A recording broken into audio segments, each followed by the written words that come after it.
Good evening and welcome to this 7 p.m. edition of the newscast on DBS television. In today's edition of the news, we give you an inside view of the appraisal of young Cameroonians regarding the efforts and the projects that the government is undertaking to ensure youth empowerment in the country.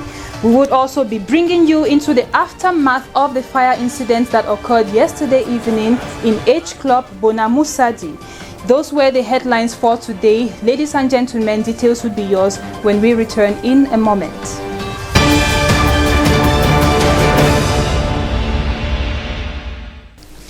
If you are just joining us, then you are watching the news of 7 p.m. on DBS television. I am Cynthia Ngwemo for presentation. We begin by taking you into a look of how some young Cameroonians have an appraisal or appreciation about the projects that have been undertaken by the government in order to ensure youth empowerment and their social integration. Ate Bonaventure talked to some of these youth in the economic capital, or rather in the political capital in Yaoundé. And now he tells us that most of them are quite optimistic about these projects. Now let's get his report. Youths are at the center of attention in terms of socio-professional insertion. The government of Cameroon has initiated several programs for youth empowerment and integration, such as the Special Triennial Youth Plan and the Youth Connect initiative. Young people in the nation's capital believe they stand a chance to benefit from these opportunities. I believe that youth have opportunities in Cameroon. I believe in my country. I have all it takes to succeed. I am still young and hardworking. I know I can succeed no matter what. The yearly recruitment of young graduates into civil service through competitive entrance exams and scholarships for special studies has given reason for many to hope for a better horizon. Pour l'instant, moi je prépare le concours d'ingénierie. Bon, ici dans l'ingénierie pour l'instant, bon, je prépare Polytech de Douala, 3e année. Et j'espère réussir ce concours pour pouvoir continuer par la suite. Je suis un technicien, donc. I am a technician in electronics and I envisage earning a living with that. I am a teacher and I manage with my job. Opportunities are also made available for youths in the informal sector through the Integrated Support Project, known in its French acronym as PRC. In this unfortunate story, inhabitants of Bonamoussadi, which is in the Douala 5 subdivision of Douala, have once again been victim or witnesses of an unfortunate fire incident which occurred yesterday evening. The accident, whose cause is yet to be known, occurred at H Club, snack bar and restaurant, burning it down all into ashes. Today, our reporter Mange Venasius visited the scene and he tells us that no human life was lost. His report. Another fire incident in another high-standard snack bar declared in the evening of Tuesday, February 2nd, 2021 at Bonamoussadi neighborhood again. This time it was the turn of H Club at Sable, Bonamoussadi. Eyewitness narrates the incident that appeared to be too fast than they could control. I was at the counter, we heard a sound, and immediately we heard the sound, I saw people, our customers playing with there. They started running, went out. So I left my counter to enter. I saw smoke, so we rushed off our generator. After off the generator, we went in to search where the fire was really could be found. But we saw only smoke, no fire. So we started with the snack bar. There was no fire, only smoke. Went to the restaurant. So we realized that the fire was still in the ceiling. So we tried to break the ceiling to see how we could see the fire to off it, to quench it, but no way. So at a lap of 30 seconds, when we left the place, the restaurant up where we were to go down, when we went back up, everything had already been consumed by fire. We had no option than to try to save the minimum that we did. As if they could save anything, what was rescued from the ugly claws of the flames was just a handful of items, which cannot constitute 1/10 of what was consumed in the fire. Although enough damage was recorded, one good thing is no human life was lost. Helpless and hopeless workers could be seen, each trying to figure out how to carry on from here. Unconfirmed report from neighbors says firefighting brigade arrived at the scene just too late. Incidents like this one are gradually becoming a new normal in Douala. If it is not a supermarket or a nightclub, then it will be a snack, as was the recent case, as at press time, no clear cause has been identified. The youth village in the town of Yaoundé has officially gone operational as part of activities to commemorate the National Youth Week in Cameroon. Youths are taking place in socio-cultural activities and equally exchanging ideas on how to contribute to the growth and development of Cameroon. Ate Bonaventure visited the site and now he tells us more about it. Activities at the youth village have been grouped into 7 categories: socioeconomic activities, educative talks, auction sales of articles produced by youths, and social-cultural activities, amongst others. On a eu par exemple l'année passée. Last year, close to 1,000 youths were trained in entrepreneurship through the fabrication of toiletries, soap, hydroalcoholic solution for the fight against COVID-19. Et beaucoup de jeunes filles qui ont été autonomisées. The arena is host to over 100 stands showcasing the prowess of Cameroonian youth. Sculptures, traditional medicine, locally made drinks, books, and home decorations are on showcase. Minister Mununa Futsu and other ministers who work with youths have put more emphasis on communication this year to school youths on initiatives that concern them. Public and private institutions are also present at the youth village to provide career and job orientation to youngsters. A podium conspicuously sits in the heart of the museum, erected for concerts and other youth presentations that have been scheduled every evening.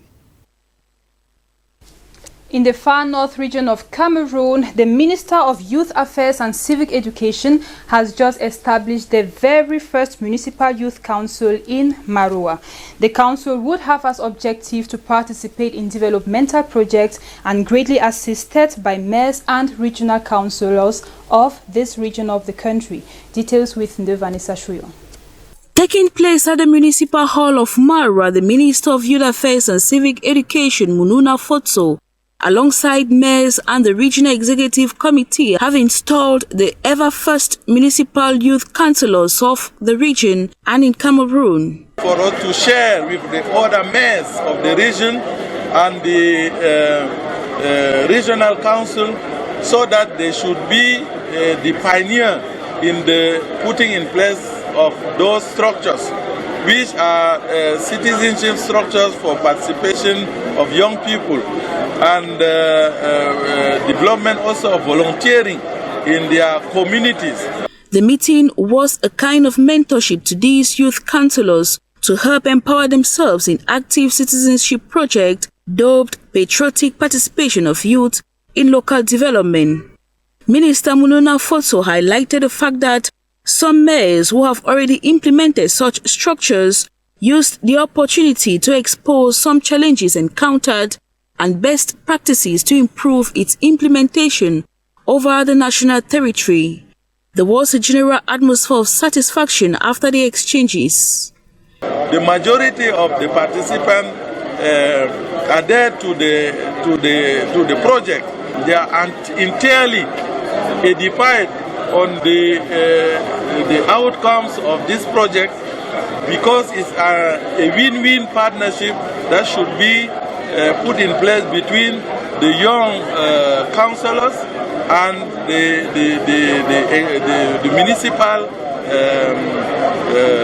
municipal council. The newly installed young municipal councillors are therefore tasked to put in their best and effect developmental changes in their respective communities. Now we talk sports, as we are just few hours away from the match that Cameroon is going to play against Morocco today in the semi-finals of the African Championship CHAN taking place in the town of Limbe. Let's take a look at some expectations of Cameroonians regarding the Indomitable Lions and their ability to bring back victory after, of course, going to the finals. Let's get that story with our reporter, Ate Bonaventure. A tenté sa chance de loin, et il a été parfaitement récompensé. After rekindling hope in their fans by beating dreaded DR Congo, host Cameroon faces title holders Morocco in an epic semi-final cracker in Limbe. Supporters of the Intermediate Lions are upbeat that their team will impose supremacy over the Atlas Lions. Dressed in the Lions color, this supporter believes that Cameroon is going to win by 3 goals to nothing. These other citizens believe that from Cameroon's last performance, the team is going to carry the day.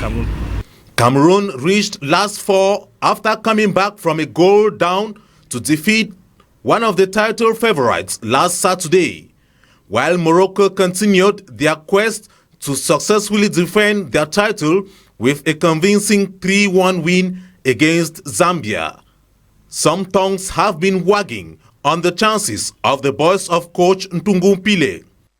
I wish that Cameroon will win tomorrow, but it's going to be difficult because Morocco is a stronger team. In the African competitions, Moroccan teams always do better than Cameroonian team don't. The first semi-final showdown will be between the Eagles of Mali and the Sili National of Guinea at the Japoma Sports Complex in Douala. Now on to news out of Cameroon. Beginning in the Central African Republic, a coalition of opposition parties have decided to withdraw from the parliamentary elections, describing it as a sham in the country. The bloc added that it would withdraw completely from this catastrophic process. This comes a day after the Constitutional Court rejected attempts to annul the first round of the voting over fraud allegations. The situation in the Central African Republic is largely unstable as rebels opposing the re-election of President Faustin Archange Touadéra are advancing on the capital, Bangui. The former president, François Bozizé, is accused by the government of backing the rebels and committing crimes like murder and torture. The Central African Republic has been hit hard by deadly violence since 2013 when Bozizé was overthrown. The crisis led to the massive flee of the populations. As the United Nations says, more than 2,000 people have fled their homes just in recent weeks. Now in the Democratic Republic of Congo, more than 60 senators out of 100 are reported to have demanded the resignation of former President Joseph Kabila's confidant and ally, and who is the Senate Speaker. The senators launched new moves to oust Alexis Tambwe Mwamba as Senate head. This move comes just days after the removal of Prime Minister Sylvestre Ilunga, who is loyal to Joseph Kabila, who still has much influence in the country's government. The action marks the latest move by allies of President Felix Tshisekedi to weaken his predecessor's strong power after he got into a political alliance following a disputed 2018 election. Kabila has remained silent throughout the recent moves, retreating to consult advisors. Note that the Senate petitioner's letter seeking to remove Twambe did not explain why they want to do so. Some, however, said the move is linked to allegations of corruption.